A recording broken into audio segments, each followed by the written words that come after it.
Vores næste taler hedder George Knapp. Han er født i 1952 i New Jersey. Han er undersøgende journalist. Han har en kandidatgrad i kommunikation fra The University of Pacific. Han har undervist på The University of Pacific også, og The University of California i Berkeley. Han er i dag ansat på en tv-station, der hedder KLAS TV i Las Vegas i Nevada, og arbejder for noget, der hedder The I-Team. Derudover er han jævnlig vært på den amerikanske landsdækkende radiostation Coast to Coast AM.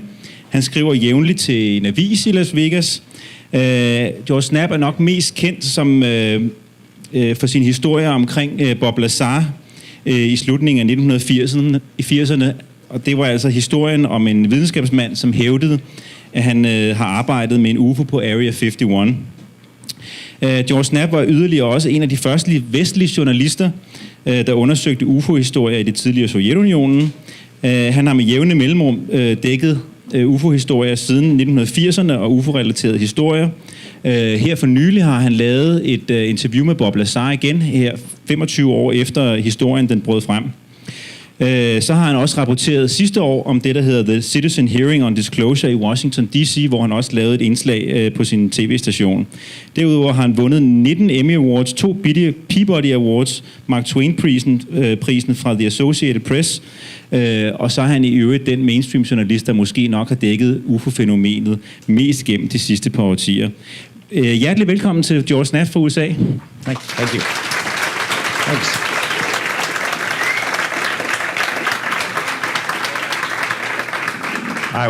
We're thrilled to be here. My wife Anna, say hi, Anna.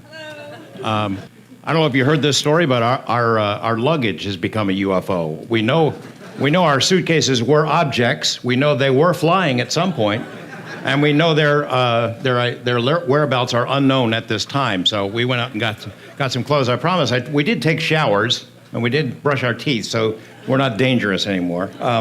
I know a couple of things about Denmark. I didn't know a whole lot, but I knew a couple of things. That the most important people to know were the Berg family, Jarlsberg and Carlsberg, and maybe their cousin, the Tuborgs. But actually, the one thing I did not know about Denmark previously that I have learned in the 24 hours we've been here is about the most powerful, the most intimidating force in this city of Copenhagen, and that is, more fearsome than the CIA, more fearsome than the Men in Black, and that's the bicycle mafia. Be afraid. Be very afraid, because these guys, they all seem perpetually angry, and they will run you down and not look back. I'm hoping we escape unscathed here. I thought today we would have some fun, and I would share with you sort of my journey along chasing this UFO mystery, Bob Lazar, Area 51 in particular, some of the stories and adventures in saucer land, I guess you could call it, how I got sucked into this topic, and why I become hooked on it permanently, and some of the interesting people and adventures we've had along the way. And share with you my perspective, not only as a man who's interested in this topic, but also as a reporter, as a journalist, because I find myself increasingly at odds with the other people in my profession. I think the segue from what we heard from Robbie is seamless in that a lot of what we know about Area 51 and UFOs comes from Hollywood instead of from journalists, people who are in my profession, the people who should be telling this story. Are news people around the world, U.S. and here, but they aren't. They aren't doing it. And why they aren't doing it is something that we'll explore today. So let's get right to it. The story that we're here to review today has sort of traveled all over the world many times. And I know in some ways that it sounds preposterous on its face. The idea that some slightly off-kilter, nerdish guy in glasses could be hired into a classified program, even though his educational credentials are practically non-existent, his work history is sketchy at best, he's been discredited and dismissed by people he worked with and for. There is no way that this guy should ever be allowed access to top-secret materials or to classified files. No way. Let alone that he would be able to blow the whistle on some of the deepest, darkest secrets of all time. And yet, if we press number 1, I think you will recognize this guy's face. Snowden. You thought I was talking about Bob Lazar, right? We know that Edward Snowden really did work for the CIA and the NSA, even though he had no college degrees, even though he dropped out of high school, he dropped out of the military. He was working as a security guard right before he was hired by the CIA and then later the NSA, private contractors for the NSA. He was able to access the most sensitive information in the U.S. government, which he subsequently and promptly leaked. It's run number 2. I am here to talk about another slightly nerdish whistleblower, a guy named Bob Lazar. Is it fair to compare Bob Lazar and Edward Snowden? I think it is, and I'll take you through this twisted tale step by step, and you can tell me if this comparison is valid or not. Both of these guys worked on classified projects for spooky agencies. Both, presumably, were not qualified to be in their positions, and so a lot of people have doubts about them as a result. Their personal lives were spotty. Their educational credentials were questionable. Both were very bright guys whose lack of former credentials was not an impediment to getting work in places that seemingly should be off limits to them. I think Bob Lazar's story, the one you're about to hear, demonstrate that those 3-letter agencies that we talk about in UFO gatherings like this will hire anyone if it means there's a better chance of getting the job done. It's the same reason that the CIA came to my hometown, Las Vegas, to hire mafia guys to help kill Fidel Castro, because those are the guys who could get the job done. That really happened. It's why deals were cut with the CIA and the DEA and various drug cartels over the years, or why we had on the government payroll, the U.S. government payroll, these scumbag dictators like Manuel Noriega or Saddam Hussein. It's why journalists and entertainers have been recruited over the decades. I mean, these agencies do what they need to do to get the job done. They will make a deal with the devil if that's what it takes. And I think that relates directly to the story of Bob Lazar that we're going to hear. It's now 25 years since I got sucked into this world of Area 51 and flying saucers and Bob Lazar. November, next month, will mark the 25th anniversary of when we went public with Bob's identity. And I'll tell you some stories as we go along, but right up until the minute when I revealed his name and showed his face for the first time, Bob was grabbing the videotape. I mean, 10 minutes before we went on the air, trying to grab that tape because he had changed his mind. He is the most, as you will hear, if he's the UFO Messiah, he's the most reluctant Messiah you're ever going to hear about. I had no idea, of course, when I started this thing, that 25 years later, the story would still be going, that people would still be asking questions about it, that it would travel all over the world many times over. You know, I was pretty sure at the time it was going to change Bob's life. There was no question about that. And I guessed it would probably cause at least some kind of fleeting interest in the time in the base itself, in Area 51, the one that with no name, the one with many names. But I had no idea that this was going to change my life so dramatically as well. And it has. I mean, I'm here. I'm speaking to an audience in Copenhagen about Area 51, and it's a long way from home. It's just an amazing little journey. Since the theme of this gathering is sort of about UFOs and the media, I thought I would explore with you how this story has spread, how it became sort of a transcendent meme, the way in which this story has spread. I think by itself, that mechanism would be of interest to those 3-letter agencies, intelligence agencies, and how this thing goes around the planet, and also to sociologists, you know, certainly to academics who study media, information theory. It has been kind of astonishing, at least from my end, and I've had a pretty good seat.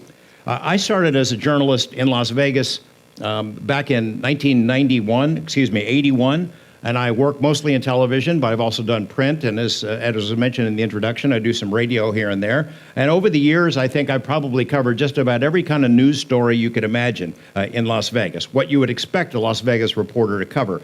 Organized crime, political corruption, sex scandals, celebrity goofballs, environmental catastrophes, drought, the foreclosure crisis, drug dealers, gun runners, murders, bikers, fires, stick-ups, pot dealers, crack peddlers, scams, rip-offs, scumbags, boneheads, and Butch Cassidy and the Sundance Kid.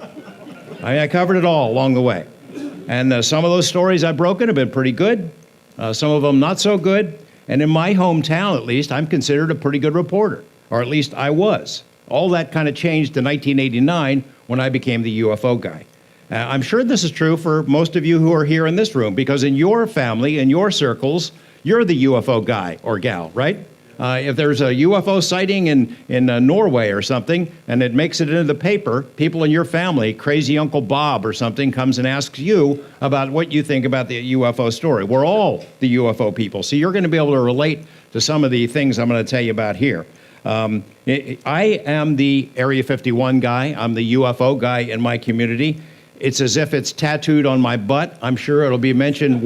When I die, that's going to be right there in the obituary in describing what I did in my life, is that I was the UFO guy in Area 51. I mean, not a day goes by when I don't get emails from Ecuador or Iceland or somewhere in between about a UFO sighting or a flying saucer event. Everywhere I go in Las Vegas, and my wife can tell you about this, we get stopped and people want to talk about UFOs. We're sitting and having dinner. People will come up and slide into the booth and they want to tell me their story.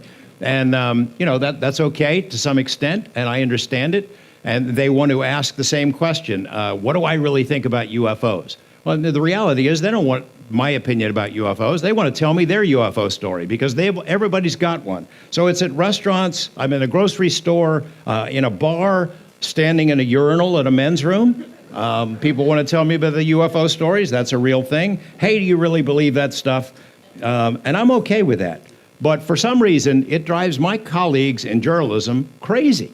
It just drives them nuts. They don't know how to handle it. The general public seems deeply interested in this subject. And every time we do a UFO story or some kind of series on television, the ratings spike. They go up. It indicates the public is hungry for reliable information on this topic. And yet, other journalists who presumably should be, servicing the needs and the interests of the public don't want to touch it. And it's just really strange. I mean, it's a great subject, potentially the biggest story in the history of the planet.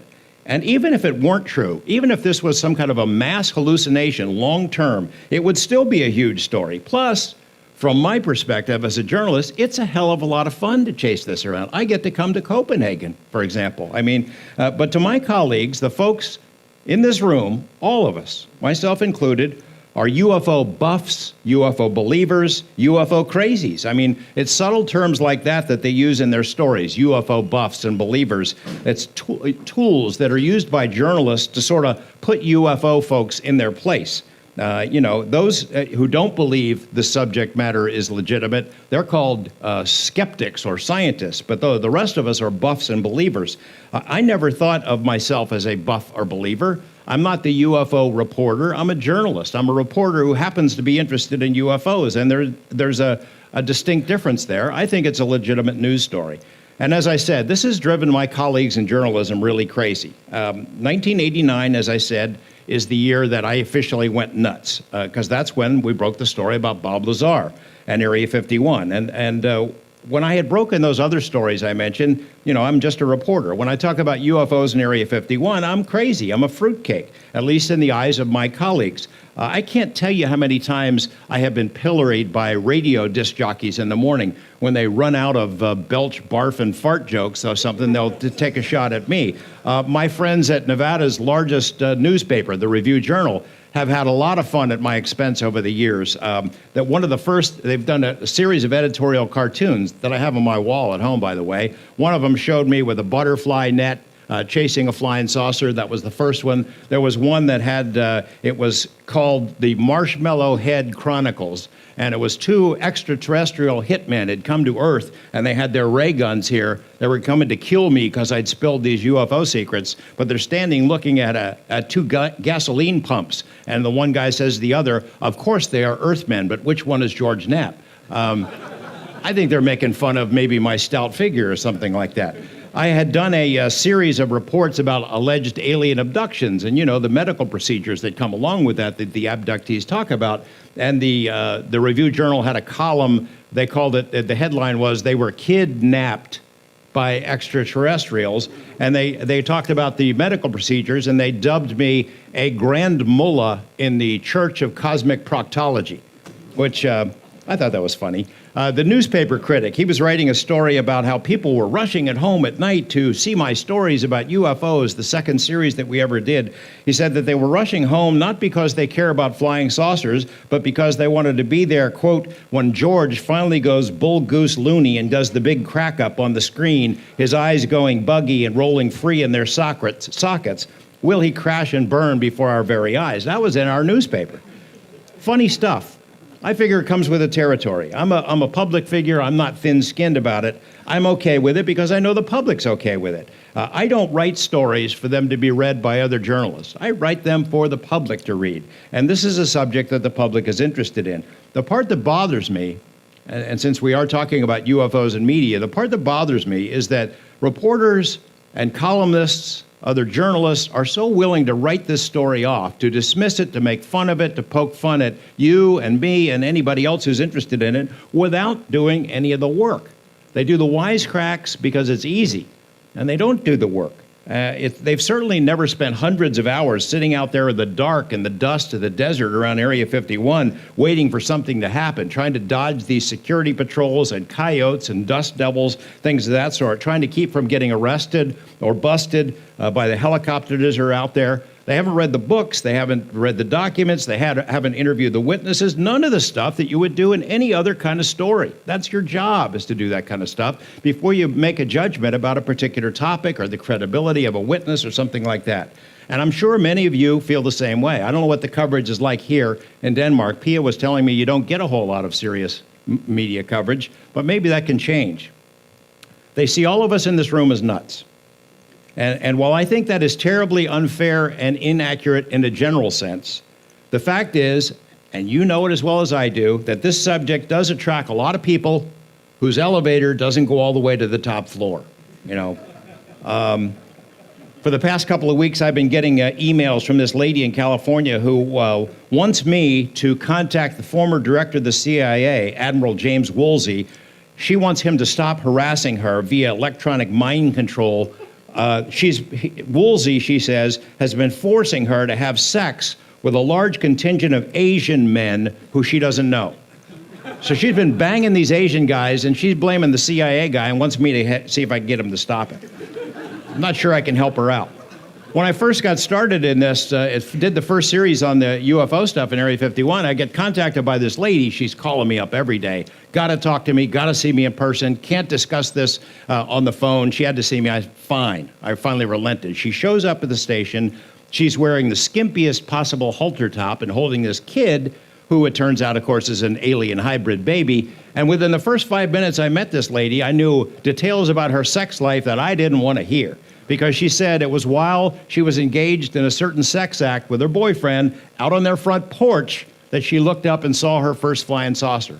And she told me this, and I'm not making up one word of this.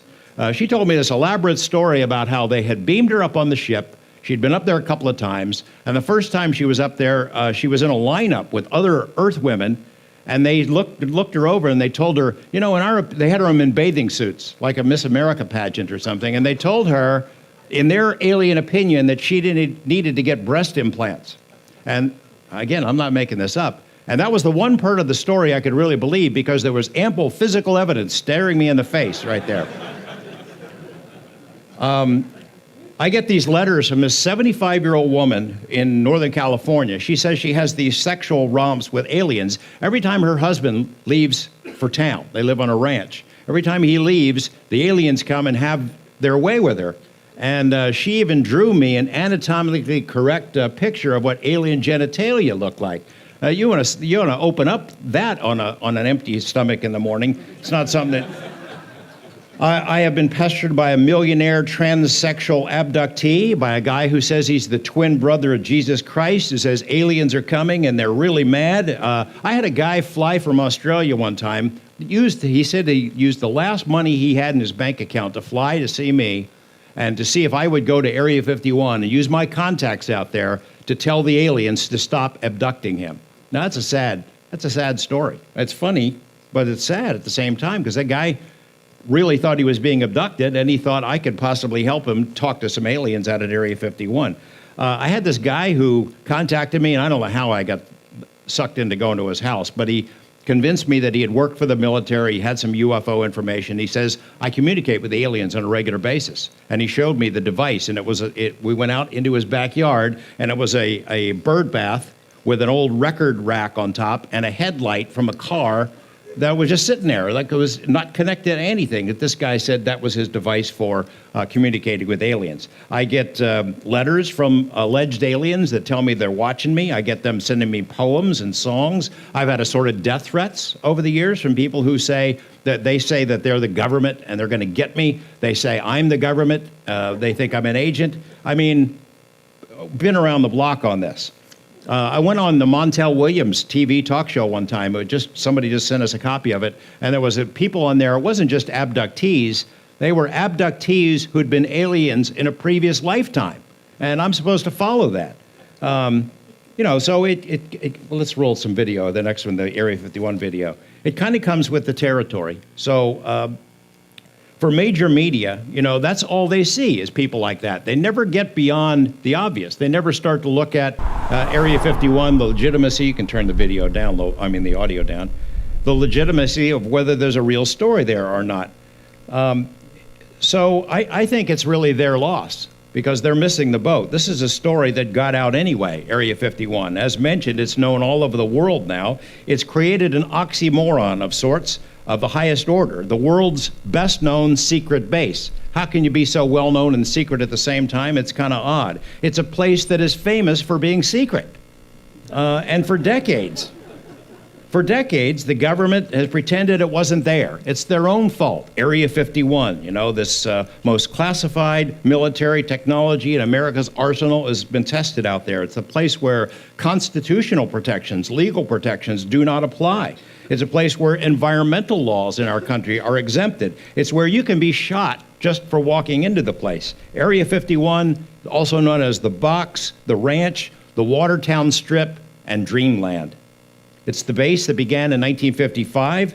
It's the place where the U-2, that's the camo dudes that sit up on the hill. If you try to walk up to Area 51, they're the ones that come and grab you.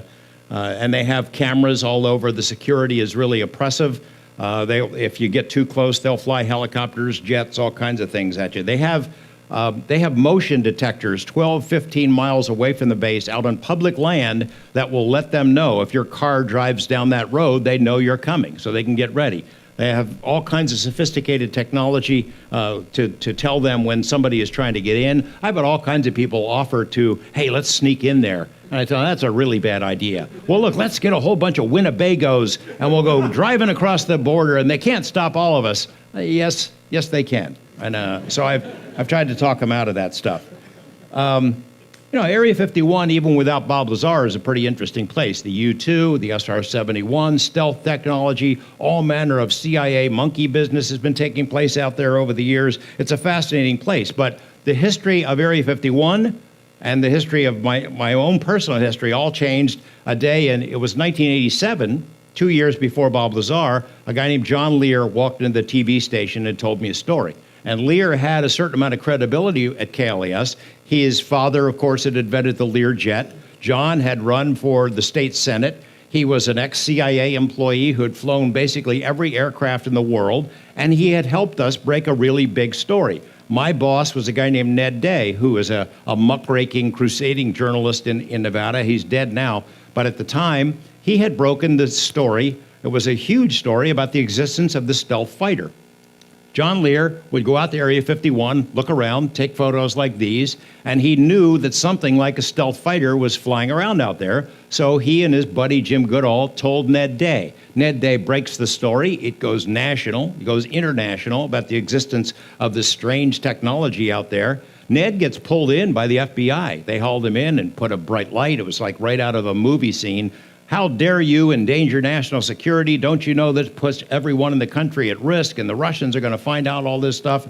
He was really worried that he was going to go to prison for a while, and of course, his ultimate answer to them was, look, you may have thought you had a secret out there with this technology, but if I, as a reporter, can find it out, then certainly the Russians can find it out, so I did you a favor. Anyway, John Lear gave us that information about stealth technology, so he had credibility with us. He walked into the station with a big stack of UFO documents and dropped them on Ned's desk. And Ned said, look, I'm not interested in this. I can't do this story. If it was true that there's UFOs or flying saucers at Area 51, I'd already know about it, so it can't be true. So he gave John the brush off. I was eavesdropping, as good reporters tend to do, and I said, hey, let me take a look at that stuff. So I started reading his pile of UFO documents. It included the MJ-12 papers and some other things, citing reports from, these are some of the spy planes that have been tested out at Area 51. This video had been classified for a long time, but they finally released it decades later. Anyway, so I started reading John's stuff, and I thought, well, that's kind of interesting. And at the time, I produced a show called On the Record. It's a little public affairs program. It airs at 6 o'clock in the morning, and nobody watches it. Normally, it'd be a show that you'd have somebody, that's the A-12, which was also developed out there, and that's footage from Area 51. Anyway, so we have John Lear on the Record, this show that I did that nobody normally watches, and the phone starts ringing off the hook. And so I had him on a second time, and I got an even bigger response from the public, and I thought, hey, this is kind of interesting. Maybe I'm going to have to look into this UFO topic. So I started reading it, everything I could get my hands on. And I figured, this is how cocky I was at the time, I figured, well, what the heck? You know what this topic needs is a good reporter. Give me 6 months, I'll have this baby all figured out. You know, I'll have this mystery solved. And here it is 27 years later, and I still have no idea what's going on. So that's how I sort of got sucked into it. John Lear had given me this information. I read it. I find it interesting. The third time I had John on this program, he slipped a hint that he knew a guy who'd just been hired at Area 51. Don't want to say too much about it, but if this goes public, if he goes public with the information, it's going to blow the lid off this story. I thought, well, I'm going to keep that in mind. Well, the guy that he knew turned out to be Bob Lazar. I'll skip some of the steps about how we ended up meeting. Let's play a little clip of the Lazar, the 25th. This sort of give us a recap of the story. I don't know. Sometimes I really do regret it, and I almost feel like apologizing to him, saying that, you know, I'm sorry I let things out. Can I have my job back? 25 years after he was forever transformed into Bob the UFO guy, Bob Lazar says he regrets ever talking about flying saucers or a secret base in the Nevada desert or any of the things that made his name known all over the world. There isn't a day I don't get emails, and you know, I try and get this across to him. Look, I don't even want to talk about it anymore. You know, well, I don't believe the story. Great, pass it around. You know, I really don't want you to, because it makes life difficult for me. A quarter century ago, not many people outside of Nevada had ever heard of Area 51, the mysterious base 100 miles north of Las Vegas, a place the government said didn't exist. It was the location of choice for all manner of black projects, spy planes that were kept secret from the public. And that's my driveway, that's Bob, that's Gene Huff, and Bob's wife Tracy and Chris. And we're just waiting there for 5 o'clock to roll around. Former CIA pilot John Lear remembers the day that Area 51 became a household name. This is home video he shot as a KLAS news truck prepared to broadcast a live interview from Lear's home. Lazar was understandably nervous. Yeah, he was nervous because he was putting it all out on the line there. And here he was going to, you know, reveal all this secret that he'd signed, you know, that he was going to never tell anybody. It's not only a crime against the American people. In the interview, Lazar's face was hidden, and he used a pseudonym, Dennis, which was the first name of his boss out in the desert. Well, there's several, actually 9 flying saucers. Lazar claimed he worked intermittently at a location called S4 south of Groom Lake, the main facility of Area 51. He said the hangars had been built into the side of a mountain disguised as desert, and inside were a set of 9 flying saucers. Months later, he revealed his identity to the world and said the technology he'd worked on was from somewhere else, that it was being taken apart to figure out how it worked. Okay, so he says, he told us, man, I remember that day so clearly. In May of 1989, we put him on the air. I had not interviewed him before. We had somebody cancel an interview, a live interview for our 5 o'clock news when I was anchoring there. And we said, well, maybe that saucer guy would do it. So we put him on, and the phone went crazy. People could not believe that. My bosses go rushing in, is this guy for real?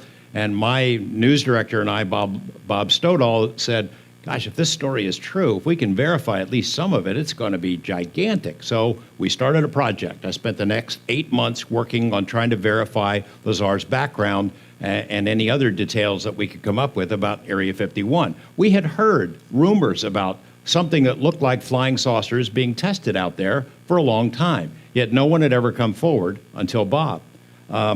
So he said there's 9 flying saucers built into the hangar in the side of the mountain of the facility known as S4. He said that he saw one of these things that was in flight. He called it the sport model, and it looked like, you saw the artwork there, it looked like what Billy Meyer's beam ships, like the sport model that he called it.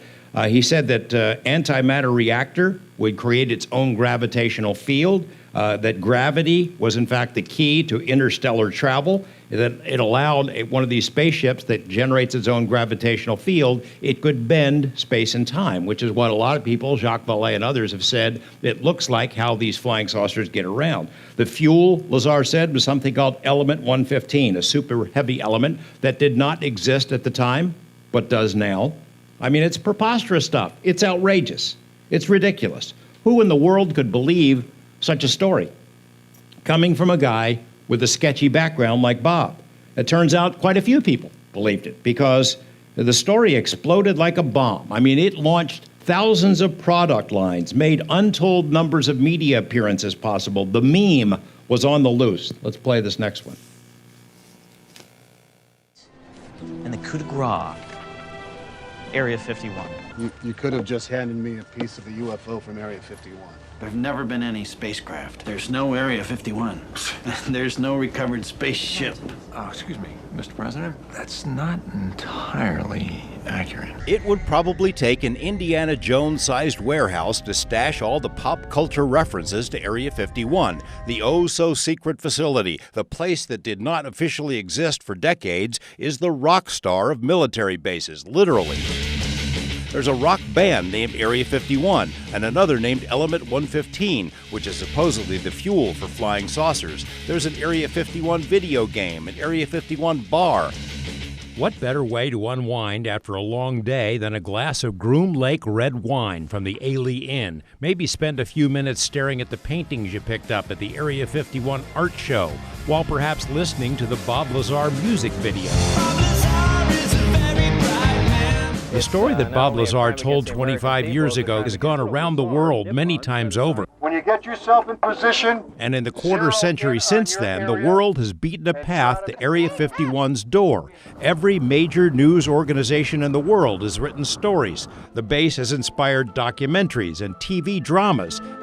Dozens of books have been written, fiction and nonfiction, hundreds of news articles, many of them critical of Lazar and skeptical about his background. His tale launched 1,000 product lines, every trinket you can imagine, along with assorted businesses, a AAA baseball team, and the world's only extraterrestrial highway running right past the entrance to Groom Lake. President Obama recently made a point of publicly acknowledging Area 51. What's really going on at Area 51? And former President Bill Clinton told Jimmy Kimmel he'd looked into those stories about space aliens. So first I had people go look at the records on Area 51 to make sure there was no alien down there. Even the Kardashians have made a trek out into the desert. That's a security guard. Look how that story moved throughout the internet so quickly, and not just the internet, but news in itself. Like, it was in the first 48 hours after the broadcast, it was in Japan. Back in Las Vegas for a visit, Lazar recalls why he came forward in the first place. He had traveled to the S4 base only a handful of times, but began to get scared. I began to get worried in that, boy, they've given me all this classified information. They're not calling me anymore. They won't take my phone calls. And in the meantime, apparently they're deciding what to do with me. Look how bright it's getting. Look at it now. For a variety of personal reasons, Lazar couldn't keep the story to himself. He shared his tale with John Lear and Gene Huff. They and a few others made treks out to the outskirts of S4 because Lazar said he'd learned when the test flights of the saucer would take place. 3 weeks in a row, a glowing object appeared over the mountain. Look how bright it's getting. Look at it now. And just a few minutes ago, we saw one of the government extraterrestrial UFOs. The time when Bob said there would be a test, there was a strange light jumping around in the sky. above the location where he said it would be at the time and date he said it would be. You know, here, the craft took off when I said it was taking off from past the mountain range, which was Papoose Lake, S4, south of Area 51, you know, in a restricted area. So it's not like anyone was out there with a model plane or anything. And, you know, flew around, did incredible maneuvers that impressed everybody to the point where we got scared and got behind a car, fearing the thing was going to explode. But really, how do you explain that? It's bright right now. I can't tell you how many times I wish, gosh, shouldn't I have copyrighted a piece of that or something? The wife reminds me quite a few times with the thousands of products and books and TV shows and things of that sort, the references to Area 51 that have gone everywhere. Robbie mentioned about the movies and the idea of hyper-reality, and that is so true. I can remember there was a special screening of the movie Independence Day, and I had already been reporting on Area 51 for 10 years, you know, pounding away at these stories in UFO circles that had gone everywhere, but it was still sort of filtering out to the general public. And we had the special screening of the movie, and there's that scene where the Secretary of Defense says, Mr. President, yeah, there really is an Area 51. And people in the audience are going, see, I told you it was real. I was like, I've been reporting on this for years now, and now it took a movie to tell you it's real, that there really is a place called Area 51.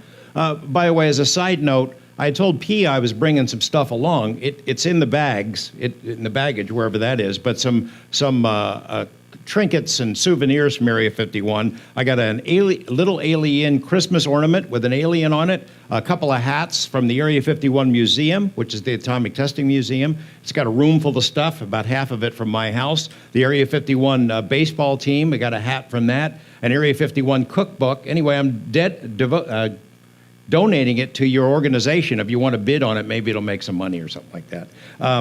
You know, I was thrilled with some of this stuff that President Clinton spoke publicly about Area 51. President Obama spoke about it. Well, he did that, by the way, if you'll recall, while he was honoring Shirley MacLaine, which seemed kind of somehow fitting. But I was a little bit worried when I saw the Kardashians heading to Area 51. In the TV business, there's a phrase known as jumping the shark. When a show has gone too far to be credible anymore, that's what we call it, jumping the shark. And I don't know if the Kardashians may have jumped the shark from the first stop, but when they started going to Area 51, I thought, this has gone too far. You saw at the end of that video clip this original footage of a saucer test flight that Lazar and Gene Huff and John Lear and others had witnessed, not once, not twice, but 3 weeks in a row. Lazar knew when these test flights would take place. He knew where they would take place. There had been no news stories about it, no coverage anywhere officially. And to this day, the story is there is nothing at Papoose Lake. There has never been a facility there, even though satellite photos show a road that goes down there. And there's no base, there's no facility, there's nothing but a dry lake bed at Papoose. So how did Bob know? How did he know this stuff? It's one of the points we're going to come back to. Play this next little clip of this a little bit better look at that saucer. That's a freeze frame. There's some enhancement that was done. That's the object. It was flying above Papoose Lake. And I don't know, it looks like a flying saucer to me.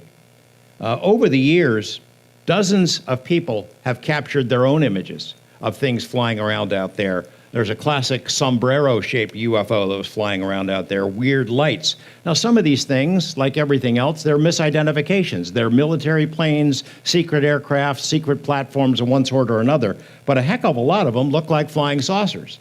And if we've been flying them out there since the 1950s, which is how long people have been seeing them, if it's a classified project, when do we get a look? When do they declassify it? When do they roll it out of the hangar? Last year, I don't know if you read this story here, if it got much publicity, but the CIA formally announced last year that Area 51 exists. Whoop-de-freakin' you know, Area 51 exists. We've known that it exists. We've got satellite photos. We know people who worked out there. The world has yeah, I can stop it. The world has known about it for a long time. So CIA goes public with this announcement. I'm wondering, what are they up to? Well, they wanted to use it as an explanation to brush away all reports of UFOs. Don't worry. I think what the words were, remember all those UFOs you were seeing in the 50s and 60s? That was us. Ha, ha, ha. I don't even, and, you know, at the same time they acknowledged that the base was real, they did something else sneaky. They said the real reason that these rumors about flying saucers at Area 51 had been started is because people outside the base were seeing weird things flying around and they mistook them for UFOs. Well, you know, and they're implying that these are U-2s and SR-71 and stealth technology. It's similar to the earlier CIA release that was done a couple of years ago to explain away all UFO sightings. That's all us, they said. It's the agency, it's our secret planes. And they made a campaign about it on Twitter. Well, bullshit. It's bullshit. I don't even know where to start with that. The U-2 is a great big gangly plane that has big long wings. It doesn't look like a flying saucer. It doesn't hover silently. It doesn't fly up and down like this. It doesn't land in people's cornfields or backyards. It was designed to not be seen at all. Same for the SR-71, the A-12, the stealth technology. Those are not flying saucers.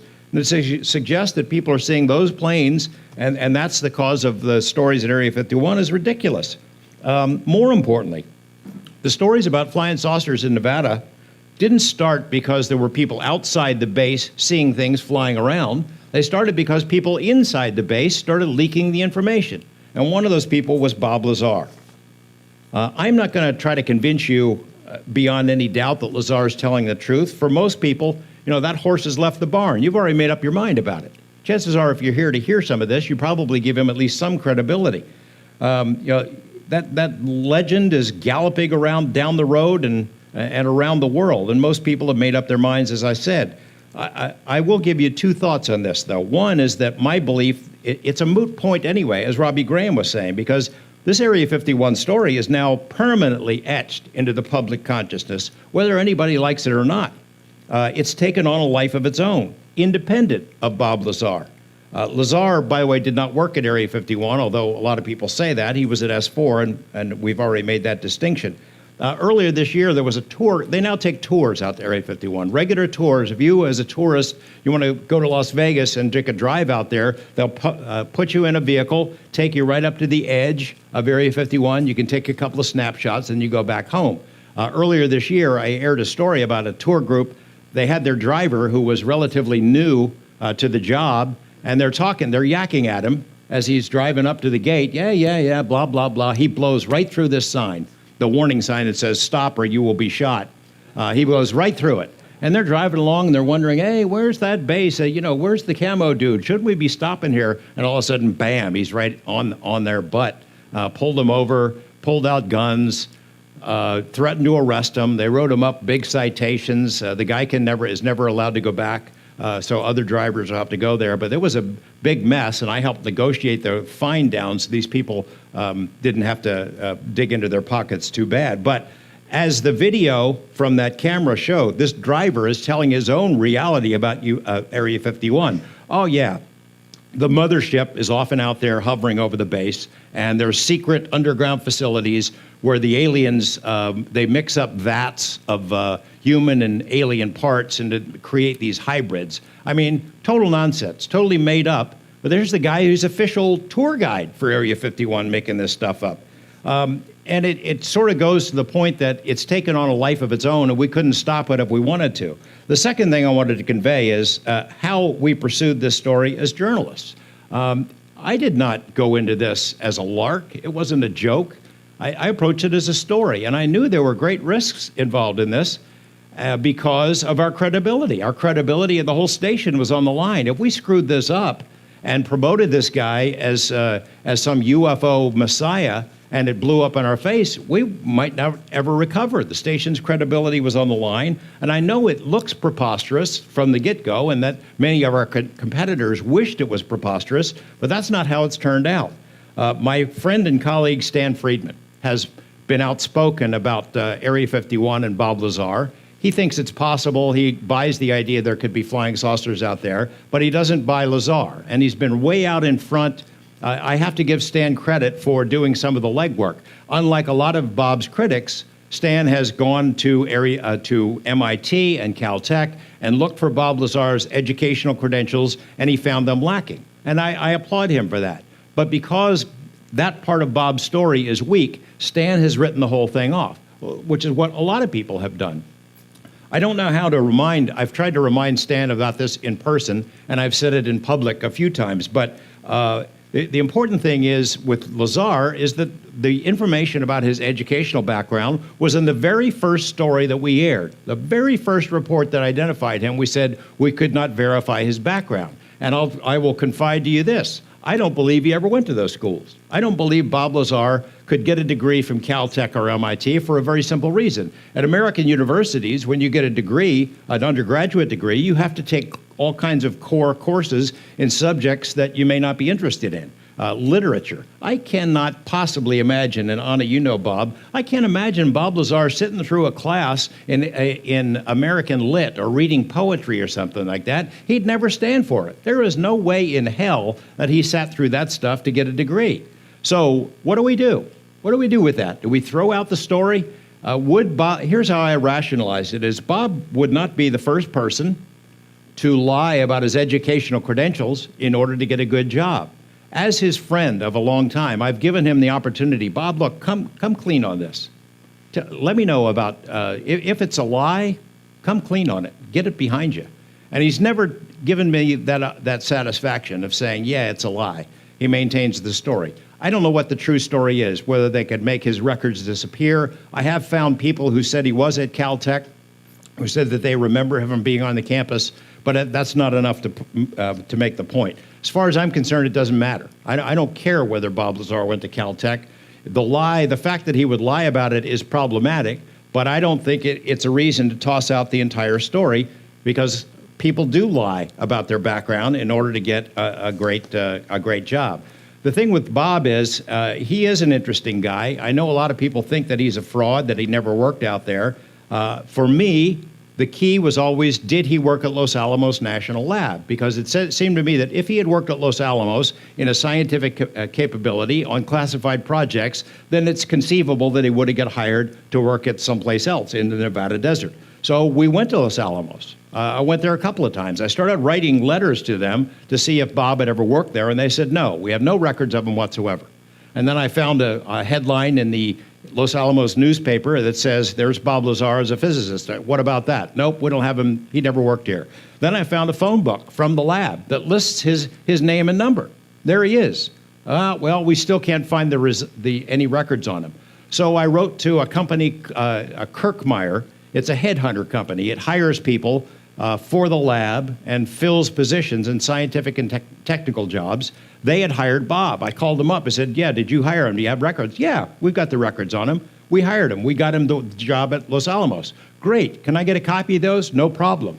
That went on for 2.5 years, where they first said that they would give me the records. Then they delayed it. Then they stopped taking my calls altogether. And then they said, quit bothering us. Someone got to them.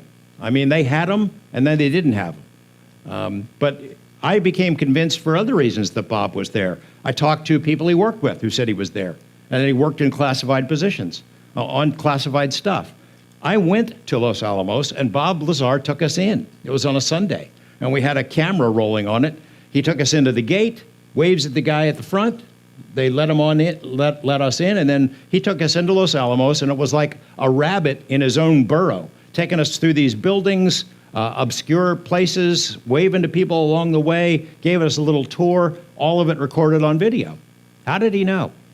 You know, it's the same thing with the flying saucer test. You don't believe that Bob worked at S4 or Area 51? How did he know about the test? There had been no newspaper stories about it. He knew when and where it would take place, and the video captured it. I interviewed all the people that went with him on those trips, and they all verified the story just as he told it. How did he know? Here's some other stuff that he knew.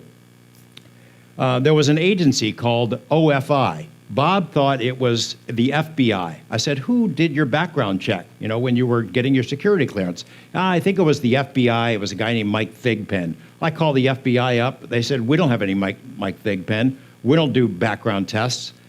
Come to find out what it was is there was an agency called the OFI, Office of Federal Investigation. I had never heard about it before, but sure enough, turns out that's the agency that does background checks for people who work at the Nevada test site. And although Area 51 is not part of the Nevada test site officially, it's attached to it, and they do that work. And sure enough, they have an agent named Mike Thigpen. How did he know? How did Bob know that a guy named Mike Thigpen worked for an agency that I had never even heard of before? Those facts were confirmed. It's weird stuff that happened during that time period. It's hard to convey to an audience sitting in a room like this, but it was a strange time to live through. Break-ins at Bob's house. They would break into his house, leave all the doors and windows open, and write stuff on his blackboard or move things around. Now, there was a time when he and a friend, he was getting really nervous because strange things were happening in his life. They go to a gym to work out, and Bob started carrying a gun. Somebody had taken a shot at him. He had this gun in the glove box, locks the car, goes into the gym, comes back out an hour and a half later. The cars to the door are open, the windows are rolled down, the glove box is open, the gun is laying there on the seat. It's like somebody wanted him to know he was under surveillance. He would call me in the middle of the night, and I'd go over to his house, rushing over there, and he's peeking out the window, and I know this will make him sound paranoid, peeking out the window holding an Uzi, because he thought people were messing with him. They were messing with him. I mean, they threatened to kill him. They threatened to make him disappear. They were following us around everywhere we went, into bars, to work. I had a series of phone calls at the station. This really ticks me off. People who called up offering to give me additional information about Area 51. And I'll get into some of those specifics in a minute. 6 people who had called to offer me additional information and said, yeah, agreed to be interviewed, were visited one right after another. There was a guy who was a tax preparer. His name was Roy Byram. He did tax returns for officers at Nellis Air Force Base, and he got to know him pretty well. And they were on an out-of-town trip when they were sitting around drinking some beers, and these guys told them about Area 51, flying saucers, S4, the whole story as told by Bob. He agrees to tell me that story on the phone. The very next day, he gets visited. These 2 guys who said they're from the Secret Service, they said, we hear you've been issuing threats against the life of the president, and we can tell you that if you're talking to the wrong people and saying the wrong things, you can go to prison. Well, he saw that as a threat because of him talking to me. There was a lady who works in the Clark County court system. She had been a stenographer for a company called Holmes and Narver. It's a defense contractor. She sat in on meetings at which she took dictation. Air Force guys, CIA, and her boss, these contractors, when they talked about Roswell and the Roswell wreckage, and some of that material go into Area 51. She said after the meeting, they would not only take all her notes, they would take the ribbon out of the typewriter so that nobody could reconstruct what she had written. And so she told this story to a cop, a police officer, who I know. And he offered to make an introduction. So I called this lady up. I said, let's get together. I'll hide your identity. Don't worry, I won't get you in trouble. She agreed to tell me this story. Very next day, she gets a knock on the door. And these 2 guys show up. They said, we're from Holmes and Narver. You do know that you're still under a security clearance. You're still under security restrictions. You can't talk to anybody. She goes, what are you talking about? They go, we know that you and your daughter lives in LA, you live in Las Vegas, and the 2 of you travel back and forth a lot. You know, there's a lot of desert out there. Something bad could happen if you were to say the wrong thing. They were threatening her daughter's life. She was scared to death. I tried to get a hold of her 10 years and then 20 years after that our first conversation. She still wouldn't talk to me. She was scared. I had a guy who was an electrical engineer who had worked at KLAS TV. And before working there, he had been at Area 51. And he said he walked into a big hangar, and there under a tarp was something that looked like a flying saucer. Well, he was living in Seattle at the time that he told me this story. And so I contacted him. I said, look, we're working on a series about UFOs. Would you give me an interview? Would you do this on camera? I'll black out your face. He goes, yeah, sure. Next morning, I mean, the very next day, there's 2 guys sitting in a car, clean military haircuts, talking into a radio, sitting out in front of his house, and they followed him to work. And then when he got out of work, they're sitting there and talking on the radio, and they followed him home. He was scared. He knew they were trying to intimidate him, and he wouldn't talk to me. What that told me, 6 people in a row, boom, boom, boom, same thing, is that they were listening to my phone. And that really ticked me off, that they would monitor, back there before we had the NSA listening to everybody's phones, that they were listening to my phone. And it really ticked me off. But it was real. I had so many people. If this story was just about Bob Lazar, we would never have done it. But I had more than 24 people who had worked at Area 51, 50s, 60s, 70s, and 80s, who told me bits and pieces of the same story. I had the guy who was a golf pro at Nellis Air Force Base who knew all these high-ranking officers who told me the same story about Roswell wreckage going to Area 51 and saucers being tested. And he told me that story. He's another one who got a visit. There was a guy his name is Glenn Pace, and back in the days of above-ground nuclear testing in Nevada, the most nuked place in the world, it was his job as a spotter. He was one of the only people on the Nevada test site that was allowed to use binoculars. So he'd be out there when they would be planning these atomic tests. He'd be in a building, sometimes for days at a time, waiting for the test to take place.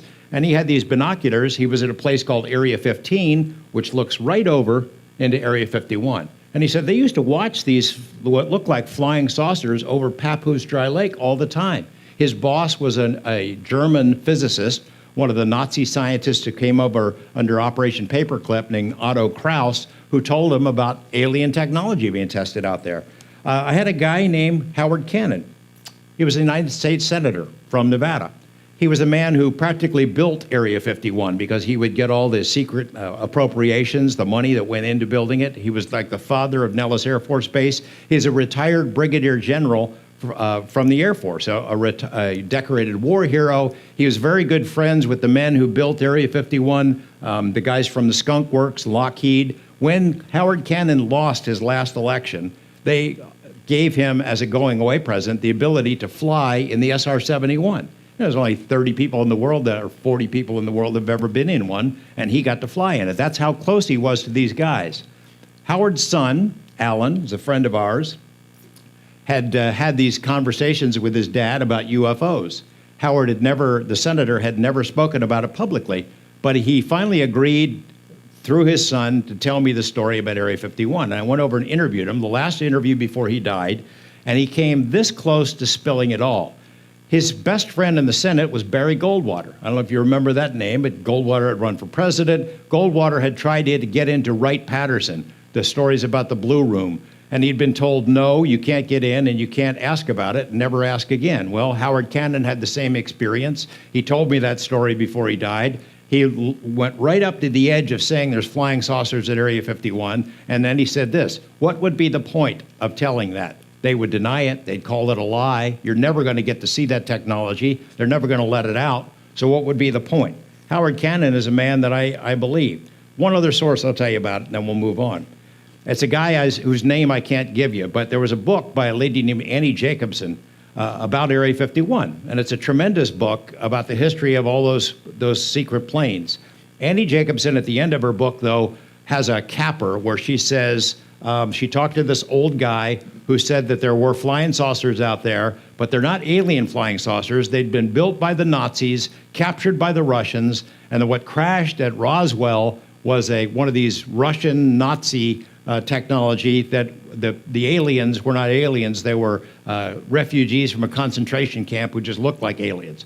It's a ridiculous story, but I knew immediately that the source of it was a guy that I had stalked. I stalked him literally for 3 years because I knew he was in a position to know. He had worked at Area 51 in a management capacity, and finally I got him to open up. He invited me to his house. He said, you want to talk about atomic bombs and testing? And he's going through his scrapbooks, and I'm looking at these pictures of bombs and everything, and he stops, closes the book, he goes, that's not what you're here to talk about, is it? I said, no, not really. So I know what you're here for. And then he started telling me a story about saucers, aliens. This is a guy he's not Bob Lazar. His credentials are not questionable. He was in the position to know, and he laid the story out for me. Somewhere along the line, though, he changed it. And by the time Annie Jacobson got a hold of him, it was not aliens, which, by the way, he told me that the alien looked like Ross Perot, who was a billionaire businessman, a little skinny guy with great big ears. Anyway, along the way, there are some very real people who had told me bits and pieces of the story. It's not just Bob. Let's play one of them. This guy named Jim Goodall wrote books about stealth technology. He was a friend of John Lear. Did you ever get any information about a facility at Papoose, like the one he described? I have a friend of mine. He's a retired senior master sergeant. He was early on in the F-117 program.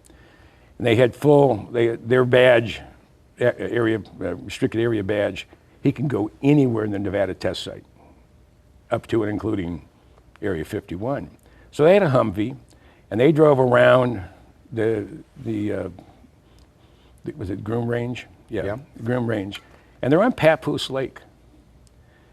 There isn't anybody around, and all of a sudden, they're surrounded by guys in black uniforms, wanting to know, with their hands on their weapons, wanting to know who they were, what are you doing here? And my buddy said, we have some downtime, we're just exploring the area. He said, you turn around and you leave and don't come back. They just kind of popped up out of nowhere? He doesn't know where they came from. He didn't see any vehicles. All of a sudden, they were there. And he left. There was 3 or 4 guys with him. They left. What do you make of that? That there might be something at Papoose, or was, or? Well, according to Bob, that's where the 9 hangarettes are, camouflaged in the side of the mountain. I'll give you one other thing about S4 and Papoose. There was a guy named Jerry Freeman. He's an archaeologist. And you wouldn't think an archaeologist has anything to do with flying saucers. Jerry Freeman was studying the path of the 49ers.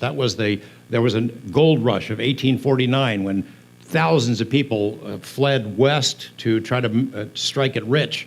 And a lot of them in covered wagons and settlers, and they had certain paths that they followed. And Jerry Freeman was trying to reconstruct the path that the 49ers had taken, and he thought that they had gone right straight across the Nevada test site, and in fact had been at Papoose Lake. So what he did was, very bold of him, he infiltrated the test site from going west to east and walked all the way across it, dodged security patrols. He would walk in the nighttime and then hide during the day, and he made it all the way across. Let's show the Freeman stuff.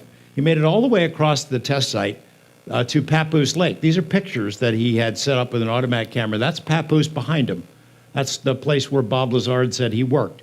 So Freeman, again, walking at night and hiding in the day, gets all the way to Papoose. He finds the evidence he's looking for. The 49ers had carved something into the rocks there. But as he's sitting out there at night, right at Papoose, it's a sad story, by the way, he died, a doorway opens up. He said he's sitting there and a doorway of light opens up in the middle of the sky, and things come out, people come out, objects come out, and then it closed up again. Now, he's not a flying saucer guy. He walked all the way across the test site, not realizing that land is still contaminated with all kinds of nuclear fallout. And he died of cancer 2 years after his journey. But anyway, gave a little piece that sort of goes along with what Jim Goodall just said about people coming out of nowhere. Remember, Papoose Lake, where Lazar said there's this facility built in the side of the mountain, there is nothing there officially. The last piece of information is a UFO guy named James Wildermuth. I never knew of the guy before. He's a European guy here, and he sent me these images that he found on Google Earth. Normally this would have been cleaned up, but somehow he found it. You tell me what it looks like. Anyway, he used Google Earth to take a good hard look at this, and he found some lines on the side of Papoose that looked like exactly what Lazar had been describing. He put the pins in there, but you can see the thin outline of these lines. 9 of them, 9 containers. A friend of mine was an investigator for Congress, and he had the highest security clearances. He thought that something was really going on at Area 51. I gave him a briefing, and he made them let him in. They flew him in a blinding snowstorm to S4 in Papoose, but they took him to the other side of the facility. He got out and looked around. His name was Dick D'Amato. He worked for a senator who oversaw the budget, and looked around out there, and he said this was 5 years after Bob Lazar's story came forward, and he said there was nothing there. But he didn't look in this side, and it sure looked like hangar doors to me, or at least some lines that indicated that something could be there. That's good. I want to give you a couple of pieces of what Lazar says now, because his views on things have changed quite a bit, as you might imagine.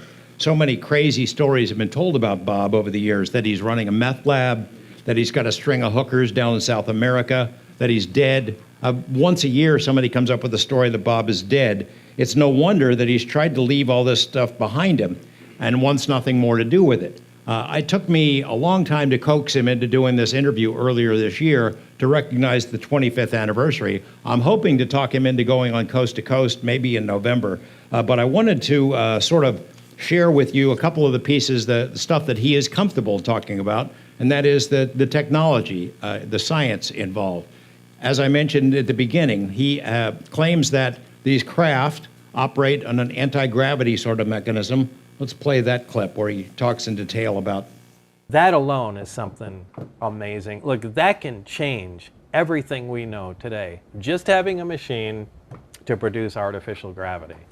Because look at what that does. We know gravity, space, and time are all tied together. There are your shields, like on Star Trek, that deflect micrometeorites. There is your protection from radiation without heavy shielding. There is something that, with an intense enough focused field, you can actually bend space. And there is something that can actually alter the flow of time. I mean, that's the missing piece of pie. Didn't they actually freeze a candle? A flame for yeah, you? now that's when it was connected to the gravity amplifiers where they could focus it. And They froze a candle? Yeah, they had a candle lit to set it up for you.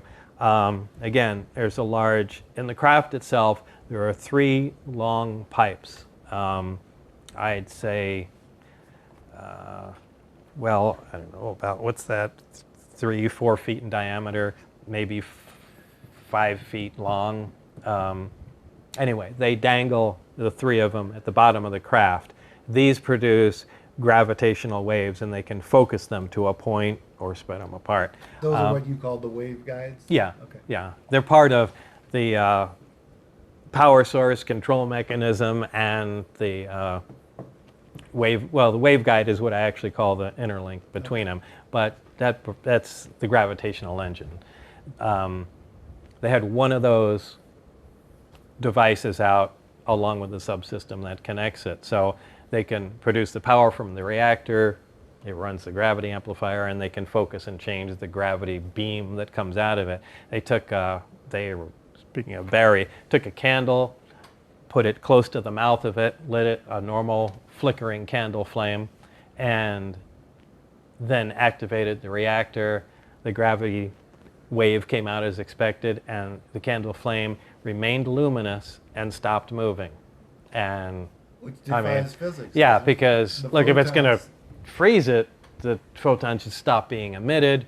If it's going to, change the characteristics. Look, how can the combustion continue to take place without the convection inside the flame? Because actually, the reason a flame is elongated is not really because of heat, it's because of gravity.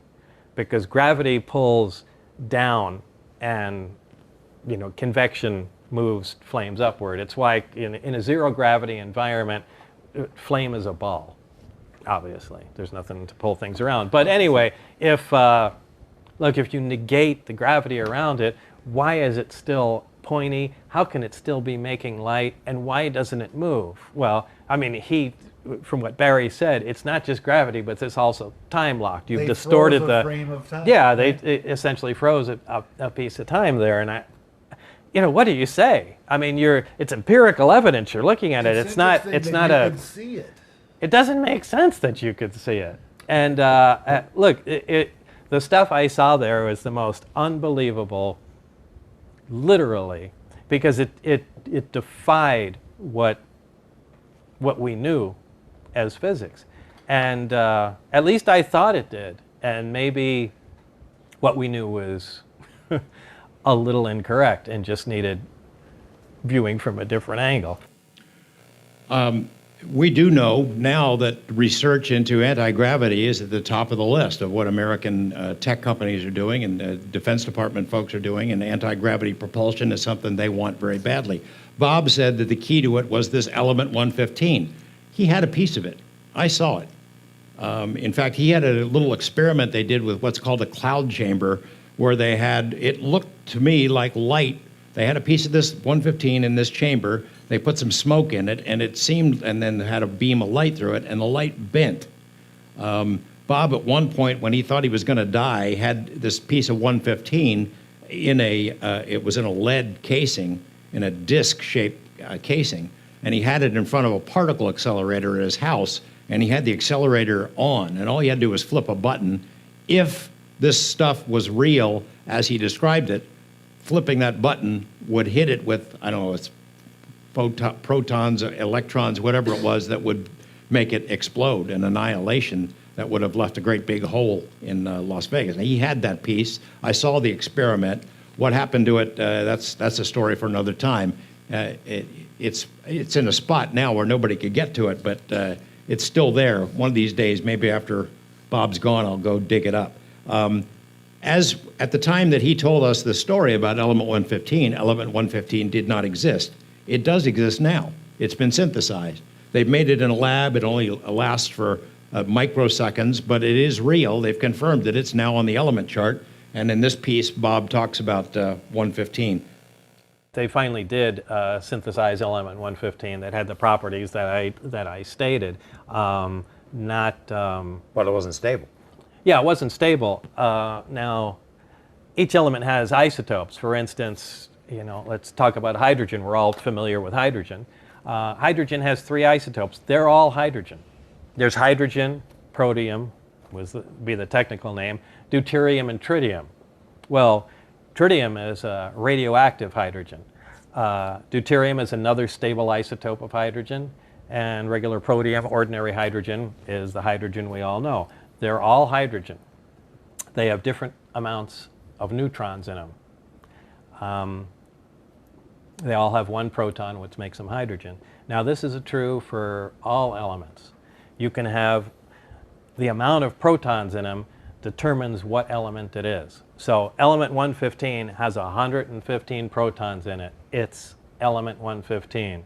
Now, depending on the number of neutrons it has, it will still be element 115, but it can be any number of isotopes of it. We've synthesized 115. We made 1 isotope. We have a radioactive one. Now they just need to continue on working with it. I mean, they made just a few atoms, but we'll see what other isotopes they come up with. One of them or more is going to be stable, and it will have the exact properties that I said. Or could we make it? Or does it have to be natural? As you speculated about that Well, before. it's natural. It'd be difficult to find it. To get some usable material, I do not think you can make that synthetically. It's just, it takes too much time. I mean, to make, an ounce of it or even a gram would take a tremendous amount of time, because not all the interactions are successful. I mean, you can bang particles together all day long and one may get stuck, and then you've got an atom, and how do you contain, this single atom? So how do we get 500 pounds of it? Where'd that come from? Well, it had to either be synthesized by the extraterrestrials that bought it in the first place, or, maybe there was a location where they came from where, look, this was a naturally occurring material. We know that all the material in the universe, essentially all the atoms of all elements, came from hydrogen. I mean, all you really need is just atoms of hydrogen to make anything. Once they start collecting together large quantities of them, gravity just begins to push them together under their own weight. So it's sort of like a Rorschach test. Is aha, they made 115. He was right. It really does exist.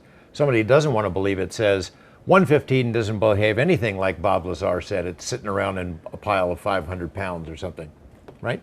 I mean, it's sort of like that. What is the... Right. You have to, you just have to start accumulating, whether you believe it or not, and I personally, again, I prefer you don't believe it.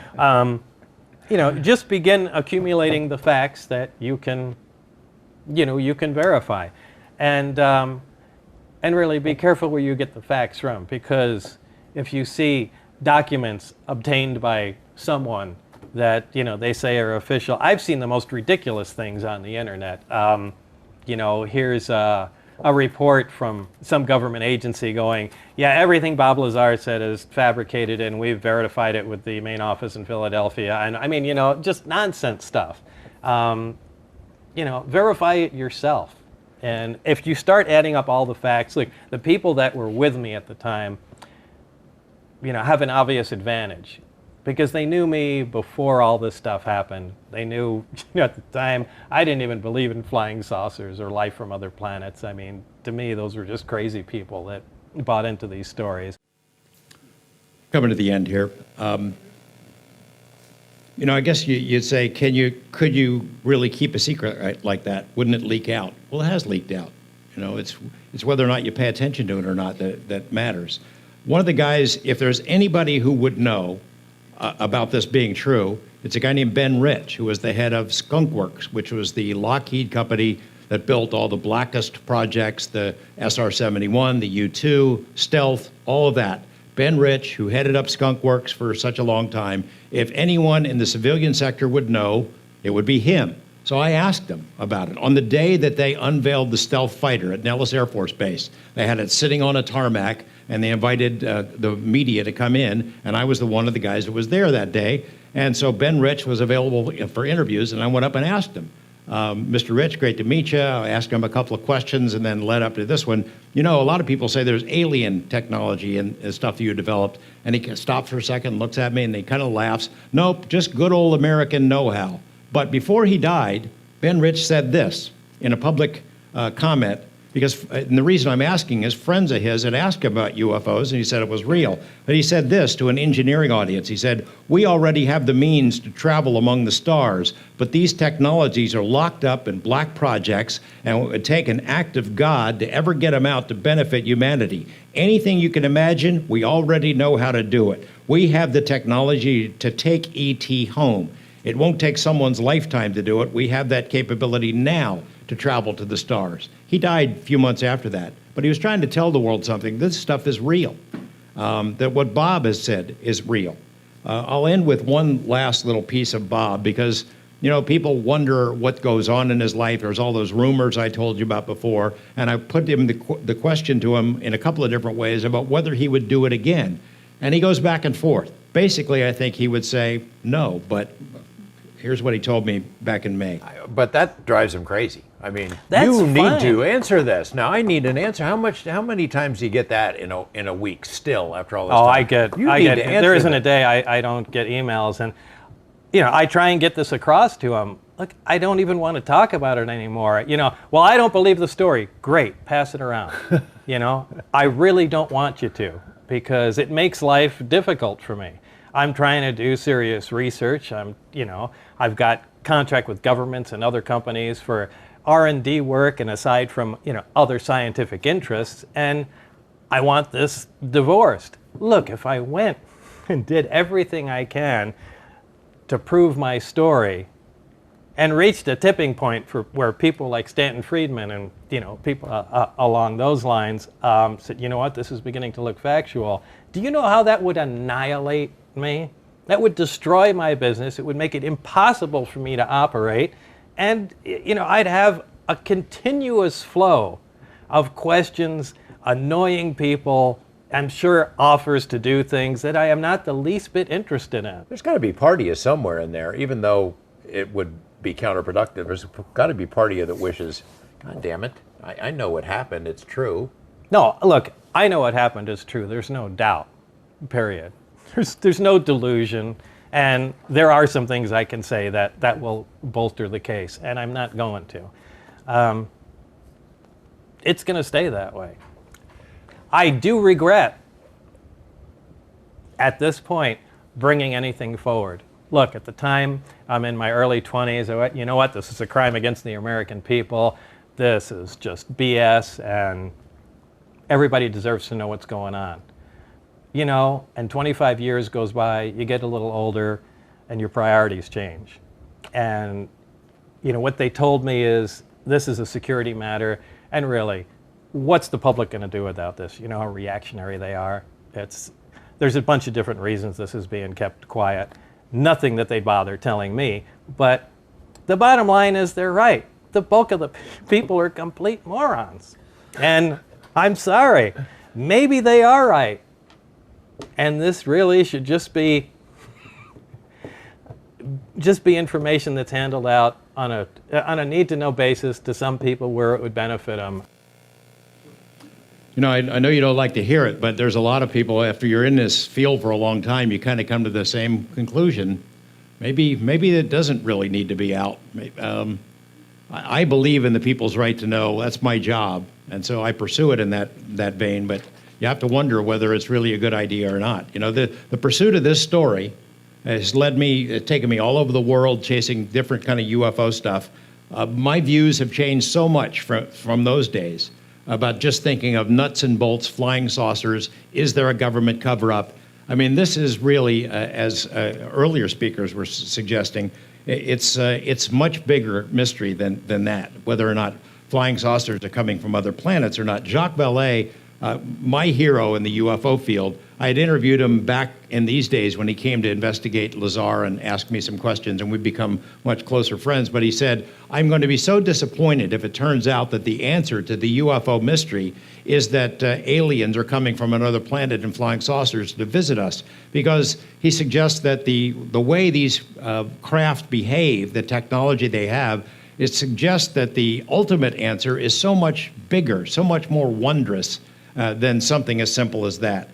These things that we see in the sky are just a small part of something much bigger. You know, the universe is far more mysterious than maybe we can imagine or can imagine. And the glimpses that we get of these craft are, I think, part of some much larger learning curve. This is about reality itself, the nature of the world around us. And I get the feeling that we can understand it only a tiny sliver, and that its true nature is being withheld from us, and maybe is beyond the ability of our small, tiny brains to understand. But, you know, we have to try. I think that it is the duty of scientists and journalists to investigate the unexplained, not to explain the uninvestigated.